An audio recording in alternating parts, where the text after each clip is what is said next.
Messi की दिखी super Messi, तभी तो फ्रांस के एम्बापे की हैट्रिक के बावजूद चैंपियन बना अर्जेंटीना। नमस्कार, आप देख रहे हैं न्यूज़ बाइस्कोप और मैं हूं Rakesh Ranjan. FIFA world cup 2022 का चैंपियन बना अर्जेंटीना। मेसी पूरी तरह से छाए रहे, पूरा खेल उनके इर्द गिर्द हुआ और उनका सम्मोहन, उनका जादू सबके सर चढ़कर बोला। रविवार को जो फाइनल हुआ फ्रांस और अर्जेंटीना के बीच, वो देखने लायक था। क्या फाइनल था! आपने जितने भी फाइनल देखे होंगे उसे आप नंबर 1 पर रखना चाहेंगे। मैराडोना ने आखिरी बार अर्जेंटीना को विश्व कप दिलाया था 1986 में, और अब 36 साल बाद मेसी ने अर्जेंटीना को विश्व कप दिलाया है। यह मेसी के साथ न्याय हुआ है। मेसी के पास फुटबॉल के क्षेत्र का शायद ही कोई ऐसा पुरस्कार होगा जो नहीं होगा। अगर गोलकीपिंग के अवार्ड की बात हम छोड़ दें तो ओलंपिक तक का गोल्ड मेडल उनके गले में डल चुका था, तो बचा क्या था? यही फीफा विश्व कप। उसे चूमने की जो उनकी ख्वाहिश थी, उसे अपने हाथों में लेने की जो उनकी ख्वाहिश थी, वही रह गई थी। और इतने महान खिलाड़ी के साथ भगवान ने भी न्याय किया और मेसी को अवसर मिला कि वो फीफा की जो ट्रॉफी है उसे अपने हाथों में उठा सकें, उसे चूम सकें। सचिन तेंदुलकर की याद आती है, 2011 से पहले उन्होंने भी कोई विश्व कप नहीं जीता था, लेकिन अपने आखिरी विश्व कप में उन्होंने भी विश्व कप जीता। और वही चीज मेसी के साथ हुआ। अपने आखिरी विश्व कप में मेसी ने भी विश्व कप जीत लिया है। वो विश्व कप की चमचमाती ट्रॉफी अपने हाथों में उठाई है। रविवार का जो फाइनल था वो कमाल का फाइनल था। हालांकि अगर अब शुरुआत की बात करें तो पहले 80 मिनट तक, न सिर्फ पहला हाफ बल्कि पहले 80 मिनट तक अर्जेंटीना का आप डोमिनेशन देख सकते हैं। खास करके मेसी गजब के फॉर्म में थे, पूरा कंट्रोल था गेम पर उनका। लेकिन तारीफ यहां पर बनती है जिनका कि नाम बहुत कम लोग ले रहे हैं, वो हैं एंजल डी मारिया की। जो पहला गोल आया 21वें मिनट की बात है, angel Di Maria left wing से गेंद को लेकर आगे बढ़ते हैं और वहां से वो पेनल्टी बॉक्स में दाखिल होते हैं फ्रांस के। वहां पर फाउल होता है और पेनल्टी मिलता है अर्जेंटीना की टीम को, और 23वें मिनट में मेसी वो गोल दाग देते हैं पेनल्टी से। 1-0 की बढ़त। तो फाइनल जैसे मुकाबले में जब आपको बढ़त मिल जाती है ना, तो अपोनेंट टीम जो है वैसे भी बैकफुट पर आ जाता है। और 10 मिनट के बाद फिर दूसरा गोल भी आया और इस बार एंजल डी मारियो ने खुद से गोल किया, और इस तरह से अर्जेंटीना की टीम हाफ टाइम तक 2-0 की बढ़त पर था। हाफ टाइम के बाद भी अर्जेंटीना ने खेल की रणनीति जो है थोड़ी सी बदल ली थी।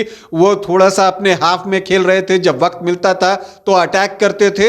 लेकिन बीच में एक 96-97 सेकंड का वक्त आता है जहां तूफान आता है। किसका तूफान? फ्रांस के एम्बापे का। और उस 97-98 सेकंड में वो 2 गोल दाग देते हैं। 80वें मिनट में फ्रांस को पेनल्टी मिलता है, एम्बापे गोल करते हैं, और 81वें मिनट में उन्होंने मैदानी गोल किया। निर्धारित समय में स्कोर 2-2 की बराबरी पर। एक्स्ट्रा टाइम 30 मिनट का, पहला हाफ 15 मिनट का, गोल रहित, कोई गोल नहीं, स्कोर अभी भी 2-2। लेकिन जब एक्स्ट्रा टाइम में दूसरे हाफ का खेल शुरू होता है तो आप मैच के 108वें मिनट में मेसी फिर निकलकर सामने आते हैं। उन्होंने बताया कि देखिए, अगर आपको अपना सपना पूरा करना है ना, तो कोई और मदद करे, उससे बेहतर है कि आप अपनी मदद खुद करें। और मेसी ने वही किया, गोल दागा और फ्रांस को फिर से एक बार मैच में पीछे छोड़ दिया। अर्जेंटीना 3-2 की बढ़त पर, और यहां पर एक सेलिब्रेशन जैसा माहौल बनता है। लेकिन यह सेलिब्रेशन ज्यादा देर तक नहीं रह पाता, क्योंकि जब खेल खत्म होने में 3 मिनट के आसपास बचा हुआ था, उस वक्त एम्बापे आते हैं और फिर से एक बार गोल करके मैच को बराबरी पर ला देते हैं, 3-3 की बराबरी पर। इसके बाद भी अर्जेंटीना को एक मौका मिलता है, वो चूक जाते हैं। काउंटर अटैक में फ्रांस को मौका मिलता है, फ्रांस चूक जाता है। और अगर फ्रांस यहां पर वो मौका नहीं चूकता तो ये जो फीफा विश्व कप की ट्रॉफी है वो फ्रांस को एक बार फिर से मिल सकती थी और वो उस एलिट लिस्ट में शामिल हो सकता था, इटली और ब्राजील वाली लिस्ट में जिन्होंने अपने खिताब की रक्षा की है।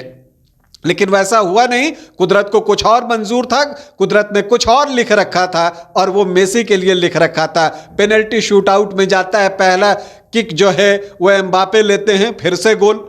इसके बाद मेसी आते हैं, पहला गोल वो कर देते हैं, 1-1 की बराबरी। और यहीं पर जब दूसरे पेनल्टी की बारी आती है तो फ्रांस यहीं पर चूक जाता है और ये बड़ी गलती है। और वहां पर तारीफ बनती है आपको अर्जेंटीना के गोलकीपर की, और वहां पर कोमन का जो शॉट था उसे वो रोक लेते हैं। तीसरा जो शॉट है फ्रांस का वो भी बेकार चला जाता है, वो गोल पोस्ट के बाहर। तो 2 मिस करते हैं, जबकि अर्जेंटीना की टीम अपने पहले चारों पेनल्टी को गोल में तब्दील करती है और फाइनल 4-2 से जीत लेती है और इसी के साथ विश्व कप अर्जेंटीना का हो जाता है। तो क्या फाइनल था, जितने उतार चढ़ाव की आप कल्पना कर सकते हैं एक फुटबॉल मैच में, जितने रोमांच की आप कल्पना कर सकते हैं एक फुटबॉल मैच में, जिस क्लास फुटबॉल की आप कल्पना कर सकते हैं किसी फुटबॉल मैच में, वो सब कुछ था। 2 महानायक थे, एक तरफ मेसी थे तो एक तरफ एम्बापे थे, और इन सब के बीच उन्हें सहयोग करने के लिए बाकी खिलाड़ी थे जो कि अपने इस प्रमुख खिलाड़ियों को सहयोग कर रहे थे और एक बेहतरीन मैच लोगों को देखने को मिला। तो इस तरह से मेसी के सुपर मेसी की वजह से अर्जेंटीना की टीम चैंपियन बनी। और आपको मैं बता दूं कि ये तीसरा खिताब है अर्जेंटीना के लिए, और फ्रांस भी जीतता तो ये तीसरा ही खिताब होता। और फिर ये 3 का खेल देखिए, ये तीसरा मौका था कि फीफा विश्व कप का फाइनल पेनल्टी शूटआउट में गया, और इस बार जो है पेनल्टी शूटआउट में आपको बाजी मारी अर्जेंटीना ने। इससे पहले भी जो पेनल्टी शूटआउट हुआ था उसमें एक बार फ्रांस पहले भी हार चुका है, 2006 की बात है।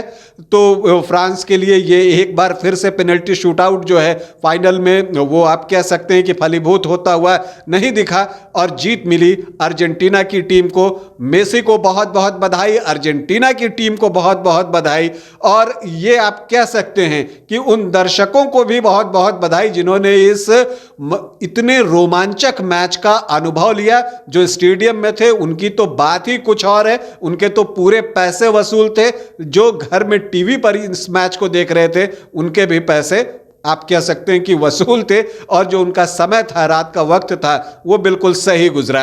अर्जेंटीना को एक बार फिर से हमारी ढेरों बधाई। अभी के लिए इतना ही, इजाजत दें, नमस्कार।